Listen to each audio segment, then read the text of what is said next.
The name of the game is presented by Bravo, the marketing arm of Ash Brokerage Corporation, the practice enhancement company. Welcome to Steve Savant's Money, the name of the game. Hi everyone, I'm your host, Steve Savant, syndicated financial columnist and money gamer extraordinaire. We're talking about the #1 risk in retirement, living too long. And one of the biggest consequences of living too long is requiring extended care in our later years. On today's show, we're featuring long-term care insurance products that can make a real difference in the lifestyle that you'll lead in your golden years. I'll feature two nationally recognized long-term care experts, Maria Sarci and Brad Gayheart. We'll cover long-term care insurance products and we'll walk you through the menu of choices to help you select the best products for your retirement. In the G segment, it's game on as we get up to speed on extended care in our golden years. In the A segment, we'll hear from Maria Sarci's passionate view on the importance of long-term care. In the M segment, our money mentor, Brad Gayheart, will introduce you to linked LTC benefits. In the E segment, we'll talk about some of the options you have with linked benefits. Well, welcome to the show, Maria. Well, thank you, Steve. I'm glad to be here. Well, I have to say, long-term care, it's been yin and yang. The market has totally contracted. We're down to about 6 to 8 carriers now. I mean, this is kind of shrinking since I've been in this thing 30 years. However, I've noticed a lot of people are becoming more aware of long-term care and why. I've been writing on this on the net, especially. The #1 fear in retirement is running out of money because of what? Not so much the expense of long-term care, but because we're living so much longer. And now that we're living longer, assisted living is almost a guarantee we're going to be using it. And this is where we're looking at human longevity having an impact on a new resurgence in looking at long-term care. It's almost now, as a baby boomer, unavoidable. Talk a little bit about that. Well, without a doubt, one of the greatest risks facing retirees and their families today is the potential for a care event.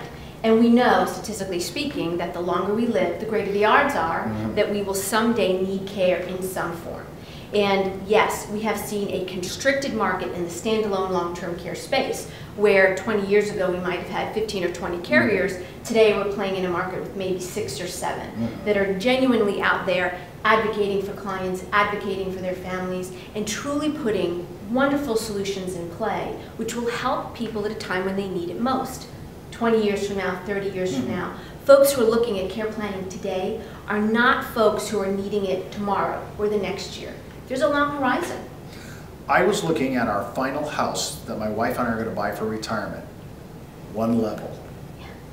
Walk-in bathtub. Yes. I mean, I can't believe we have to think like this, but we have to start thinking. When I look at long-term care, most people, if they have the option, and I live in a huge retirement state of Arizona, I've noticed that a lot of people opt to stay at home for assisted living. Without a doubt. Is that the #1 trend out there? Without a doubt. And one of the greatest things that has happened in this country is that we've created some phenomenal awareness around what longevity looks like, how people prefer to be cared for.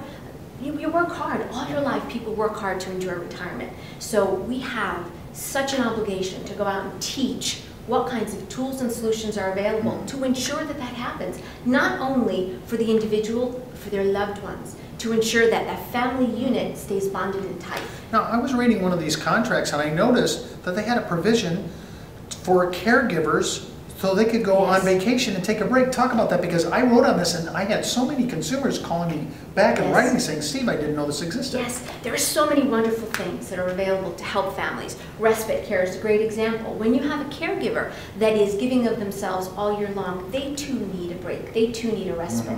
So when you have tools in place to help the family, that kind of protection, that kind of break for the primary caregiver, it's there. It's one of the unspoken benefits about the proper type of care planning. I've also noticed out on the web that there's been a change in the way we discuss long-term care. They're using more of this phrase, extended care. Yes. Have you noticed that change? Yes, absolutely. You know, when you think about long-term care, not the greatest of images are conjured.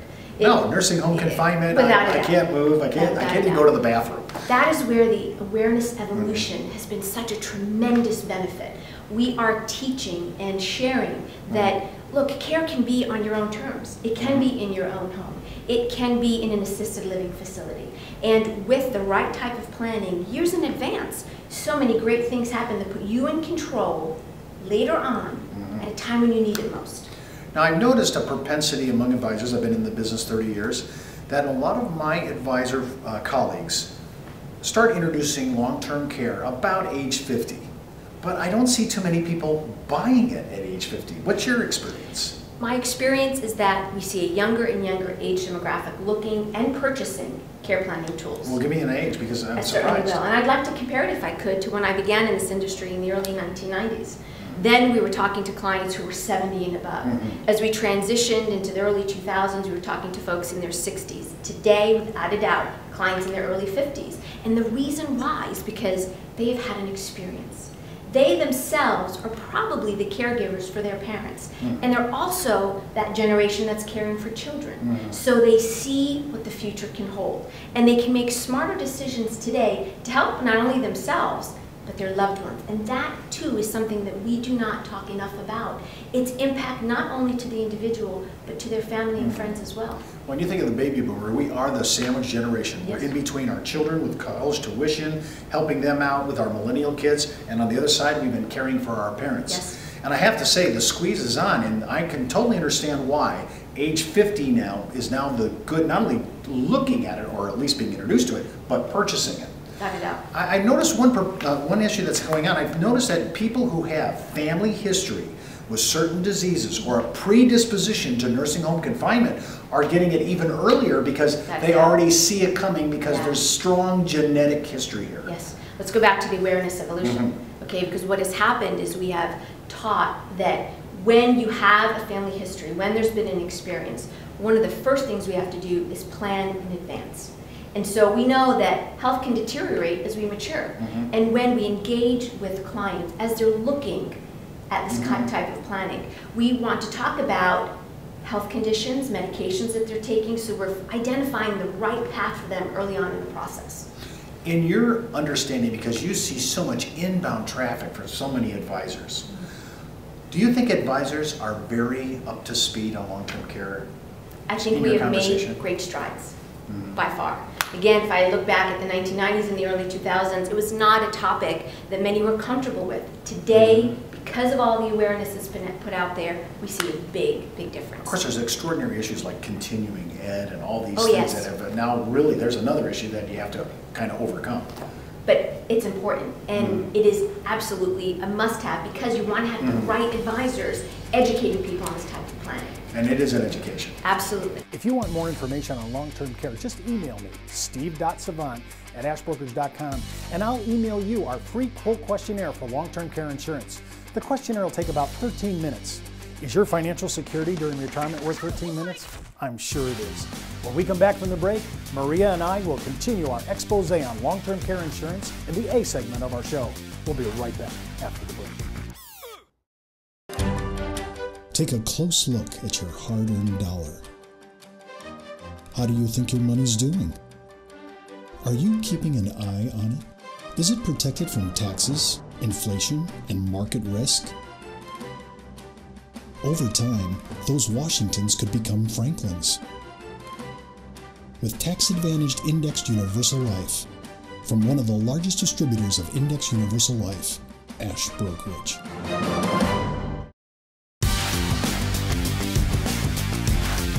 Welcome back to The Name of the Game. I'm Steve Savant, and just a heads up, before moving forward with any of the ideas on the show, always consult your tax advisor and your legal counsel and insurance professional. Coming up in the A segment, Maria and I will continue our expose on long-term care insurance. Well, welcome back to the second segment, Maria. Thanks, Steve. Well, I appreciate having a person that this is all you do. And how long have you been doing long-term care? Since 1990. And yes, this is what I do day in and day out. You are the morbidity maven, I have to say. Well, nobody's ever quite called me that before. Oh yes, when you come on my show, I'll have nicknames for you by the end of the segment. Well, let's just talk about a little bit. I always hear, I love everything you're talking about. I see the inevitability of assisted living. I know it's going to happen when I get older. But is the cost prohibitive? And somehow, out on the net, everybody talks, the Googleites out there say, oh, this is just not worth the money. Yeah, I hear that pretty regularly. And so one of the first things we have to do as we talk to a consumer about their options is to really start at phase one. Why care planning now? What has brought you to this point that we want to talk about? What event in your family has happened that's brought you to this? Most often we hear and learn that it's because they know somebody that's had an event. And so you ask about what those costs are. What is it costing your family member? And you could hear anything from $6,000 a month, $12,000 a month. It varies all across the country. And so there's an understanding very early on that those monthly costs can really eat into all of your savings, and there's a whole emotional impact to it as well. But here we're talking about cost. When you can identify what the out-of-pocket expense could be in the high likelihood of a care event, you need to transition and be able to explain and show that there are tools today that will cost far less than that. So that if you have the care event, you'll get more benefit later on. Thereby you're spending less out of pocket. Well, let's just talk about that for a second. I'm looking at, and I just happen to know this because I actually answered this on an illustration. So I have a male 60 years of age. He's buying full coverage. I noticed that he's going to lay down about $300 a month in his premium, and he's using an inflation rider just on top of that. Sure. So I noticed that his total benefit was like $7,000 a month, and a total benefit of about $420K. Yeah. But if he doesn't use $7,000 a month because he's doing assisted living, which is much less, he still is going to have that cap option, right? Yes. Okay, so talk a little bit about how you just introduced us into, hey, it's not going to be this shock and awe going to a nursing home every time. That's right. So talk about it, because I think that helps people understand the actual worth, the benefit of the dollar spent. And so it is a gradual, usually a gradual step. Care in the home, perhaps assisted living, and then ultimately it could wind up that the person is receiving care in a facility. So you might not access your full benefit each month, and it remains in what I like to call your resource pool. So you have more to tap into as you need it. And when you can help a consumer understand that they have control over that benefit pool, how they spend it down, and help them to identify how they can fund the premium for the creation of that benefit pool, it is an absolute win for that client. I say this to folks all the time. They don't know what they don't know. You need to educate, you need to teach about how these protection tools work. And once you go through the steps of explaining it, that cost issue really becomes a non-event. Well, let's talk about cost for a moment on a whole new, what kind of, I know there's so many ancillary riders that you can attach to this. I mentioned one, cost of living or inflation. Yes. When you look at the price tag for premium, you say, here are a couple other ideas that are just a little bit more money, but the bang for the buck is so great. Give me a few of those riders. Well, without a doubt, having some kind of an inflation rider on your policy is something that will help you grow that benefit pool, because if you're buying at age 50 and you probably won't need this until you're in your 70s or 80s, you want that benefit pool to grow along with you. So yes, the inflation option will cost more but provides a great benefit down the road. As some folks look at the standalone long-term care solutions, one of the things that are of concern to them is, well, what if I don't have that care event? What if I am in that 30%?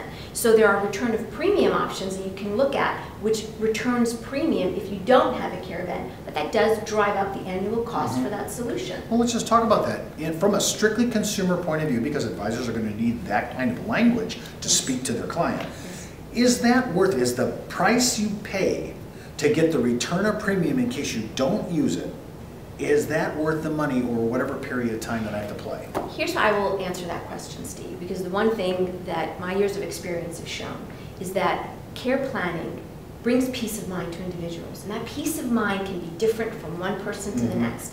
Where return of premium or access to that cash may be incredibly important to one family, may not be to another. So when you begin your plan design, when you begin your research on what your care plan will look like, it's important to understand early on what the key benefits are for the client. What are they looking for? What's most important to them?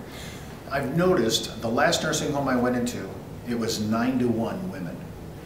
We're really, bottom line, the survivors of a marriage or partnership are going to be placed in the issue of a woman outliving her husband. Yes. And I'm wondering sometimes if we forget that there's an emotional connection of peace of mind from a financial point of view that may have its own internal or intrinsic value to money. Because we can't just look at this as a balance sheet item. Would you agree with that? 100%. 100%. When you talk to clients, when consumers look at care planning solutions, most of the reason why is because they're looking for that peace of mind. They don't want to put themselves or their family members in situations that they've heard about, all those terrible things that they've heard about, loss of control, loss of freedom, loss of independence. This is really an empowerment story. At its very root, care planning is an empowerment story. And if we could show and educate and people make an informed decision that's right for them then everybody comes out ahead. One last question. How old do you think I can go before, wow, I don't know if I should spend the money? Again, it's a personal decision. Most options are cut off by age 79, so you can't buy it beyond that age. Yes. From an insurability standpoint, once you get into the late 70s, it can be difficult to qualify. But I will say this, every family should have the discussion. Every family should think about what their options are and make that informed decision. If you want more information on long-term care, just email me at steve.savant@ashbrokerage.com, and I'll email you our free quote questionnaire for long-term care insurance. The questionnaire will take about 13 minutes. Is your financial security during retirement worth 13 minutes? I'm sure it is.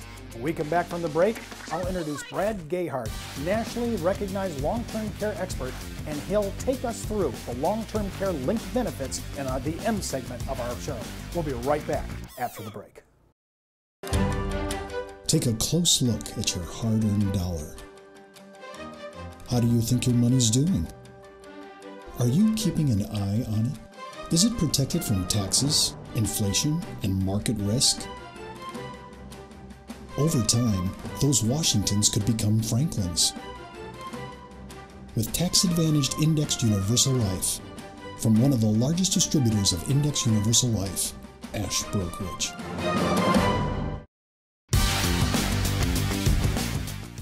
Welcome back to The Name of the Game. I'm Steve Savant, and just a heads up, before moving forward with any of the ideas on the show, always consult your tax advisor, legal counsel, and insurance professional.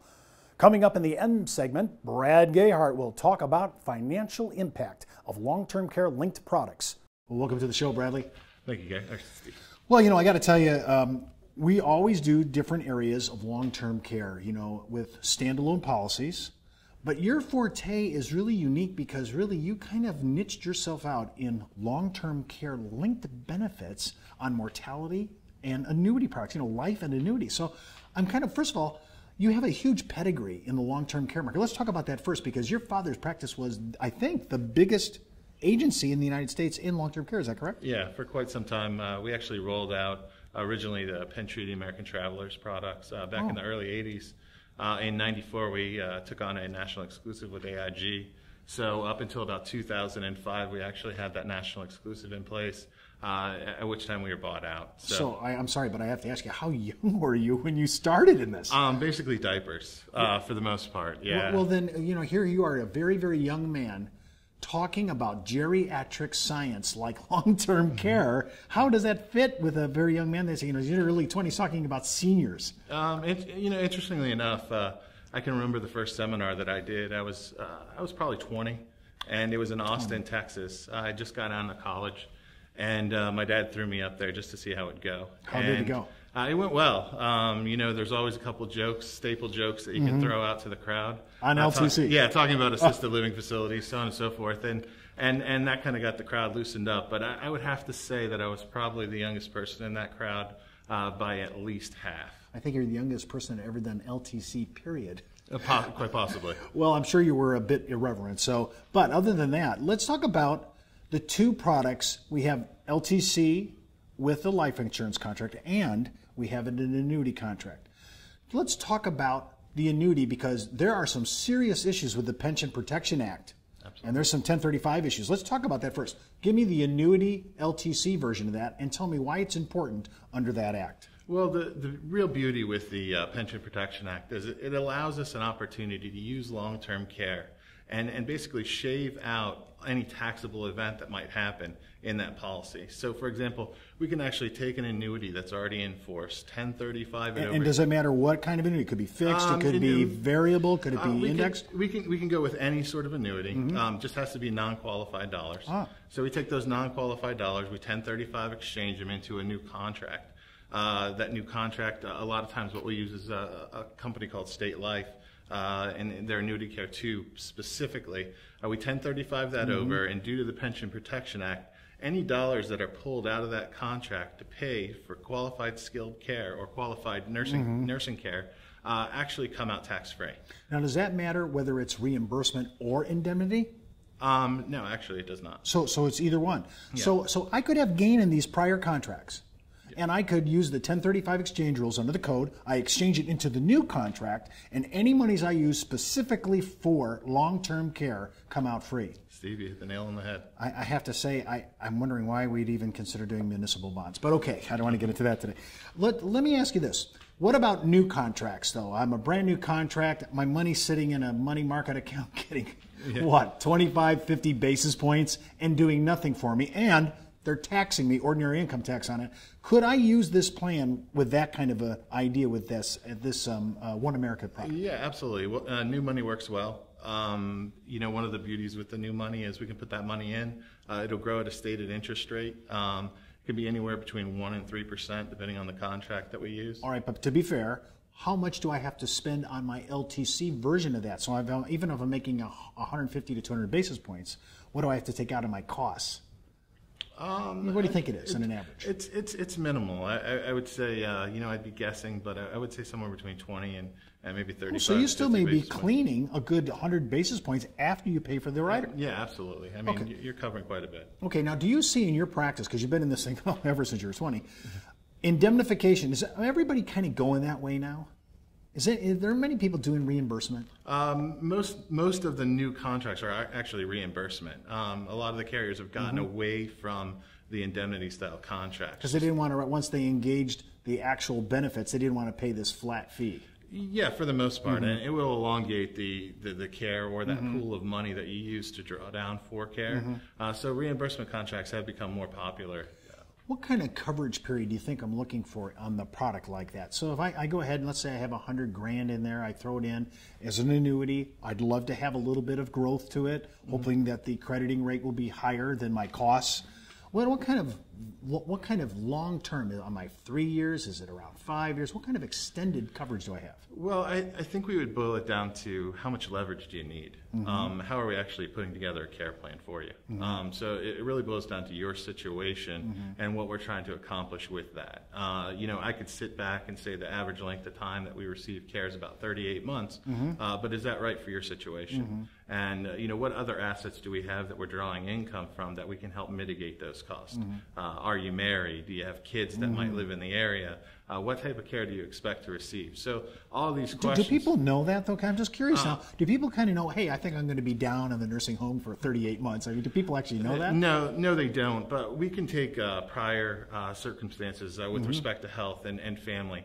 Morbidity in family members. We can take health conditions that family members might have had. Predisposition to nursing home within the family? Yeah, absolutely. Wow. Especially when we're talking about mental issues, cognitive impairments, for example, a history of Alzheimer's, possibly a history of Parkinson's disease or something of that magnitude.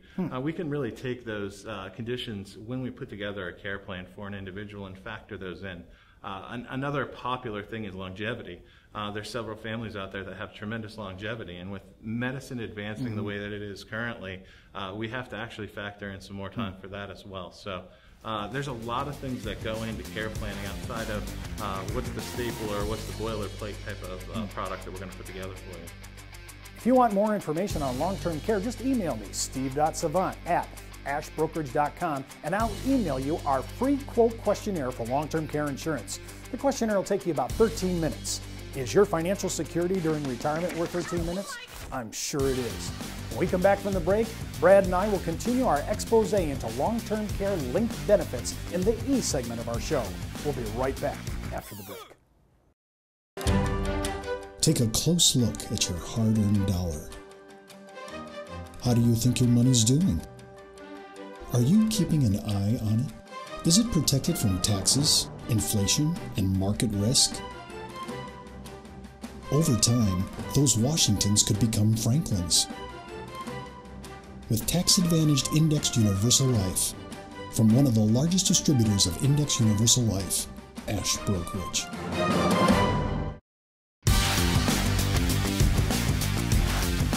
Welcome back to The Name of the Game. I'm Steve Savant, and just a heads up, before moving forward with any of the ideas you hear on our show, always consult your tax advisor, legal counsel, and your insurance professional.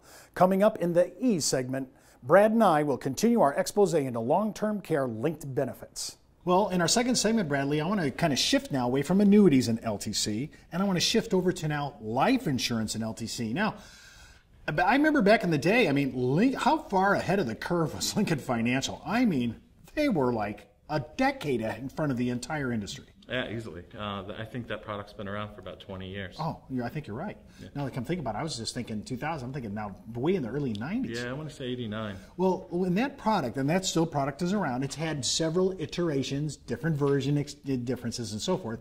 But when a person, we talk about annuity, I kind of get an annuity guy because you can do 1035s. There's a lot of cool things you can do with it.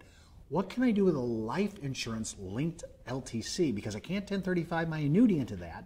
Sure. I mean, you know, that was my wish, but the government didn't comply. So what's the project? Tell me about what's the centerpiece in using life with an LTC linked benefit. Okay, the real beauty is we can use new money or we can use existing money from a current whole life contract or any sort of cash value from a UL possibly. The real beauty of the linked benefit products are the availability of a few different things than what traditional long-term care actually allows us. That being a life insurance contract, the premiums are guaranteed. So even if we elect not to do a single premium, but maybe elect to do a 10 pay or a 20 pay, no one can ever come back to us and say, hey, we've taken a 70% rate increase. Secondly, we have three things that we can always get back from these policies. First of all, we have a death benefit. That's stated in the contract. Most of the time it's guaranteed. So the product might start with a higher death benefit if it's on a UL chassis and work its way back down to that guaranteed death benefit. So that's our first benefit. We know that if we never use long-term care, we're going to have a death benefit. Secondly, we have leverage for that long-term care. So let's say we use $100,000 for a 65-year-old female. We're going to get somewhere around $450,000 to fund a long-term care event. The beauty of that is this will pay out over 6 years at around $6,000 a year. So we've just supplied $6,000 a year at a leverage of basically 4.5 times what they put in. Yeah, let me ask you just before you go to your third point, though. Is about 4 to 4.5 the leverage dollar for dollar that you're deposited? Depending on age yeah. Okay. We're kind of looking somewhere between, say, 3 to like 6 times leverage. So if I don't use it, I have my death benefit. If I need it, I'm really buying 4 to 1 on an average. The kind of leverage for long-term care, which you said like at $6,000, and as long as it lasts out there. What's your third point? So the third point, and the real kicker with this policy, unlike traditional long-term care, which is on a health insurance chassis, since we've put this lump sum premium in there, we always have the availability to get our premium dollars back. So if we say, okay, we would rather self-insure and put this money in a CD, making that 50 basis point return as you illustrated earlier, or let's say interest rates did go up and we could get 6 or 7% in a CD and you felt like that was a better return or a better investment feature for your dollars, you can always take that $100,000 back and put it back in your investment portfolio. Well, wait a minute. That brings my consumer side of my personality online. What is the surrender charge for moving it? Okay, so depending on the product, that surrender charge changes. So let's say we were going with the state life product. If we design the product right, we can always get 100% of that dollars back day one. If we use a Lincoln Money Guard, they have a 5-year graded surrender charge. The first 6 months, we can get back 100%. The policy then drops after the 6th month to 90% of the premium dollars that we put in day one. And then after the 61st month or 5th year, we can get back 100% of that. So it's really, it's pretty predominantly liquid. I mean, it's a pretty liquid kind. It would be a liquid style investment. In the history of, like, let's just use Lincoln because they've been in the history more than anybody else.